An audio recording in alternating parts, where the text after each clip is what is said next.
একজন কর্মী মধ্যপ্রাচ্যে যায় সে কত টাকা বেতন পায়, ভারতের একজন কর্মী মধ্যপ্রাচ্যে যায় সে কত টাকা বেতন পায়। আমি দেখেছি এটা বিশাল তফাৎ।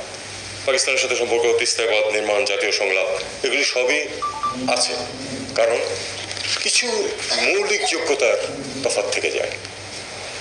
ইংরেজি বলতে পারা এবং না পারার মধ্যে 3 গুণ বেতনের তফাৎ। একই কাজ করছে, আমি দেখেছি এয়ারপোর্টে একই কাজ করছে দুইজন, বাঙালি এবং একজন ভারতীয়।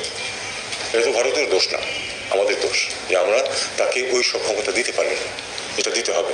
আমি কিন্তু যে কোনো খানেই যাই, আমি প্রথম কথা বলি যে আমাদের শিক্ষা, বিশেষ করে স্কুল শিক্ষাতে একটা আমি একটা টার্ম কয়েনেজ করেছি, পছন্দ হবে কিনা আপনাদের জানি না, আমি এটা ব্যবহার করছি, আমি লেখাতেও ব্যবহার করেছি। সেটা হলো যে এডুকেশনাল অ্যাপারথাইড। কিছু স্কুল আছে অত্যন্ত ভালো শেখায়, আমরা যা শিখেছি তা ছোটবেলায় তার থেকে অনেক ভালো শেখায়। আর যে বিরাট সংখ্যক গ্রামে যে স্কুলগুলি আছে, কিচ্ছু না শিখে তারা ডিগ্রি পাচ্ছে, কিচ্ছু না শিখে তারা সার্টিফিকেট পাচ্ছে, কোনো ধরনের কোনো এমপ্লয়াবিলিটি নাই।